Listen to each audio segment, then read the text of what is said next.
Hello everyone, welcome back to another episode of the Unstoppable Dad Project. Thank you once again for joining me for another week. I appreciate you taking the time out of your week to listen to the podcast. Now, before I get into it, just a quick favor to ask. Make sure you're subscribed on any podcast platform that you're listening to this on, and please share it around with one other friend who you think might get some value out of what we are doing here. By you subscribing and sharing it around, you will help me continue to grow this podcast. I am so very grateful that we have seen the growth that this podcast has had over the last 18 months. It's been amazing. It's been phenomenal.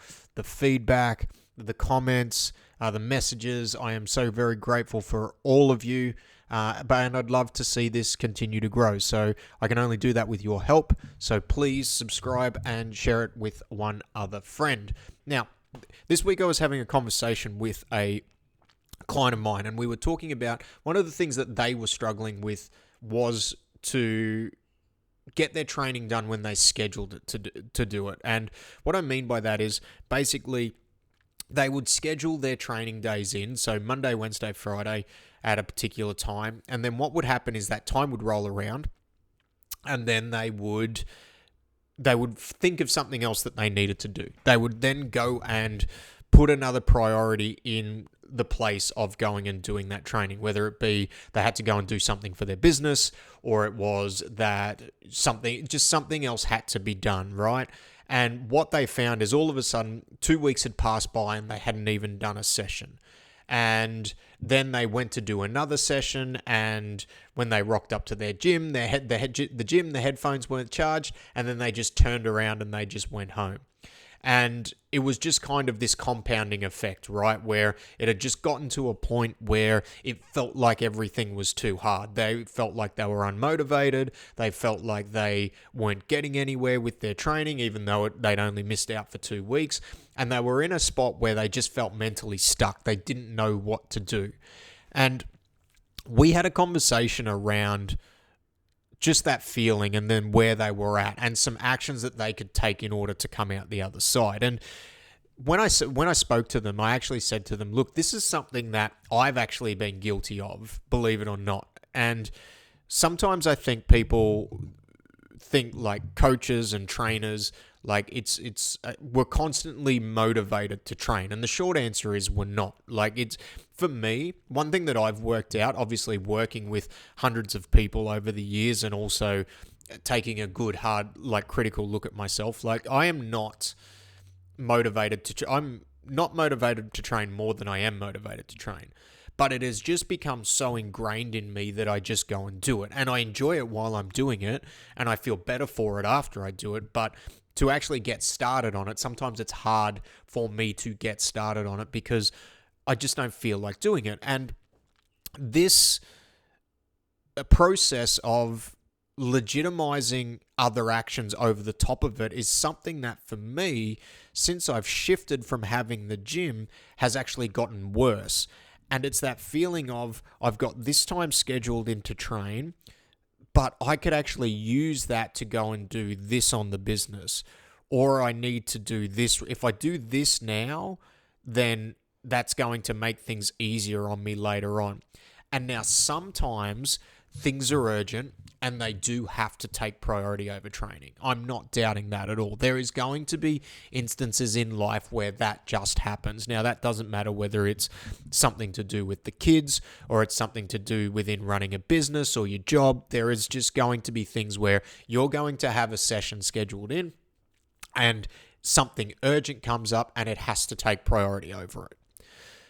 But a slippery slope that a lot of people tend to go down when it comes to training is, number one, I think they're focusing on the wrong things, right? Like they're looking for that external motivation in order to get them to train. And that's another conversation that I'm not going to dive down the rabbit hole today on. But you got to stop focusing on the wrong things, right? Like you do have to, at some point, as gung-ho as it feels, like you have to stop looking for external motivation and try and search for that intrinsic motivation as to why you want to do it. And you need to then put the big boy pants on, take some action, and just go and do it yourself. Because for everybody, I won't say everybody, for the vast majority of people that I've coached over the years, once you start a session, the need for motivation goes away.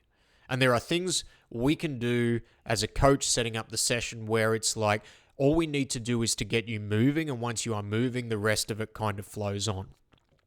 That's, again, another conversation. But stop looking for external motivation, because if you do that, then it's easy to legitimize putting a session on the back burner. It's easy to legitimize letting something else take the place of it. And this conversation I was having with my client was not around them. They weren't like then going and sitting on the couch instead of training, and they weren't doing like just medial tasks. Like, they were doing productive things. It was whether they had to invoice for their business, whether they had to do study for university. And I asked the question, like, are you actually doing stuff instead of going to the gym? And they were like, yes, I am. So it wasn't that they were doing it. What they were doing is they were prioritizing other stuff over the top of it. And as I mentioned, sometimes things are just going to take priority. They are going to take precedence, and that's just going to be the way it is. But what they were finding was they were letting things take precedence and priority that weren't urgent, and when they actually thought about it, weren't more important than them going and spending some time for themselves and going to the gym. So what we spoke about was, when those feelings start to come up, we want to essentially ask ourselves two questions, or let's say three questions. Number one, on a scale of 1 to 10, how important is this? Okay, so if we're ranking the thing that we're taking, we're prioritizing over going and training, how important is it on a scale of 1 to 10? And then for them, you have to work out at what point. So if it is over a 7, then it has to take priority. Like, I need to do this thing instead of going to the gym. So, but you have to work out that scale yourself, right? For some people, it might be a 5. For some people, it might be a 7. For others, it might need to be a 9 or a 10 to actually take priority on it. That's going to be individual. So how important is this? And if it's below that metric you set for yourself, so let's say you say anything under a 7 or under, I'm going to the gym. If it's under a 7, you just need to go. Like, you need to go and do it, right? And this is where it's like, don't look for motivation. Don't look for a sign that you need to go and do it. You just need to go and do it. And you need to be real about what it is when you set that scale, because it's hard to fool ourselves. It's easy to fool ourselves into thinking that something is more important than it actually is. And if it's like on that borderline and you're not sure, then you need to kind of delve into a little bit of a deeper questioning. And the second question that we spoke about is doing this now and missing the gym going to make my life easier later on? And again, when you ask these questions, it is really about being real with yourself and the circumstances that you're in. Because a lot of the times, and this is me speaking from experience with this, and the part B to that is there going to be any advantage to me, big advantage to me, on doing this task now instead of the gym? And when I ask if things are on the borderline and I'm not quite sure, when I generally ask myself those two questions, the answer's generally no. As in, there's no advantage on me doing that task right now and missing out on doing the session that I had scheduled. And the other part is, I do have time to do it later on, but what I'm actually doing is I'm creating this avoidance strategy around going and doing something that's going to make me feel a little bit uncomfortable, like going to the gym and going to training. By legitimizing the fact that I'm being productive in another area of my life, I am putting off doing something that I know is going to be beneficial for me. And I do want to do, like, I've made the decision that this is something that I want to do, but I'm trying to avoid it because it's potentially a little bit uncomfortable. I'm having a little bit of self-doubt around it. I may be looking for external motivation rather than just intrinsic motivation and relying on a little bit of discipline to do it. And we have this nature as human beings to really just like legitimize one productive behavior to forego doing another productive behavior.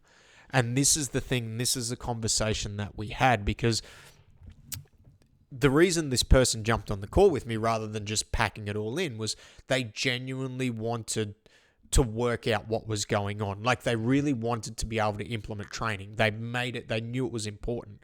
So we were able to have this conversation and we were able to go, hey, look, like these are the things that are going on here. And again, sometimes there are going to be things that are going to take priority. I'm not dismissing that. Like it's not always going to be black and white, but by putting some parameters in place for yourself as to when I start thinking this way, how important is this task? Is it more important to me than going to the gym? And give yourself a scale. And it's like, this thing is a 5. It's not over a 7. All right, I just need to quiet the mind and I need to go and do it. And I know I'll feel better for it later. Okay, if it's a 7 and my benchmark's the 7 and it's about the same, can it be done later? Yes, it can be done later. Is there any advantage to me doing it now? Well, no, there's not. Then I've still got to go and do it.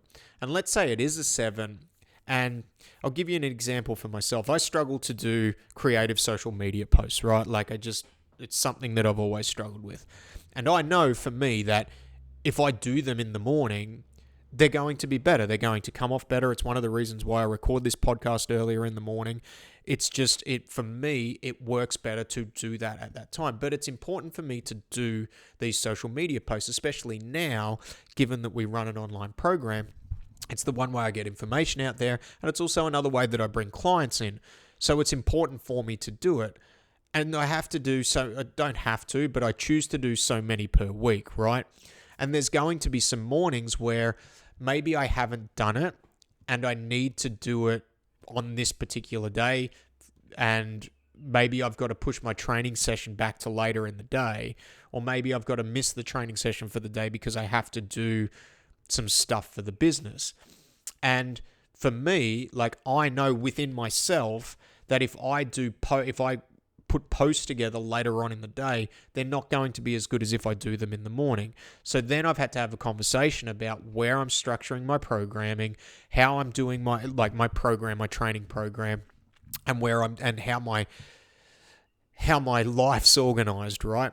So I digress for a little bit. So what I'm trying to get to is sometimes there's going to be productive tasks that are going to need to overtake things. And for me, with the whole social media thing, what I actually had to look at was where I was having things structured. So because I was conflicting the best times for me to do things within my schedule, I just had to move some things around. So that's the next part to it. So for this particular client that I was talking to, once we kind of dove into it, what it was and what they were going through is they were putting in other productive tasks to avoid going to the gym. Now, the gym may not be that important for some people. For this person, it was. That's why we got on the call and that's why we were working through it. And some tools that they were given and some tools that I've used is 1 to 10, how important is this thing? And work out what the benchmark is for you. If it's over a particular level or it's under a particular level. So if it's under that level, you just have to go and you have to do it. Rely on discipline. Don't search for external motivation. If it's over, then you have to look at, can I do this task later? And how is it going to impact my life if I do it later? And then start to have a real and honest conversation with yourself. Am I using this to avoid doing this because it's a little bit uncomfortable? Because it is very much something that I think we are all guilty of. I've been guilty of putting things in the place of difficult things that you need to do as a way of avoiding that particular thing. And I think that it all comes down to focusing on the wrong things.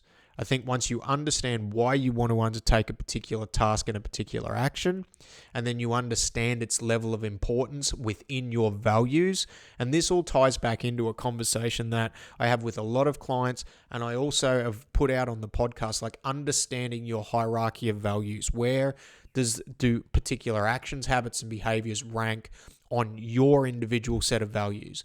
Because training for some people while I think it's important for everybody, is going to rank higher on their particular set of values than what it will on others. So you need to understand that in order to have conversations like what we're talking about now, so you can understand yourself and know, hey, this task, even though it is a productive task, I'm just prioritizing it over the top of this because this is uncomfortable.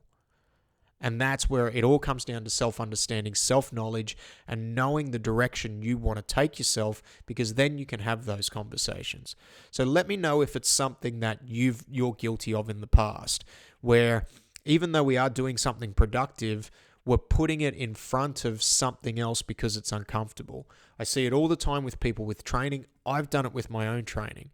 This is not a dig at anybody. This is just more, hopefully, giving you some tools and some questions you can ask yourself if you feel that coming up and you feel like you're not getting in or you don't have the time, because this can all tie back into feeling like I don't have the time to train.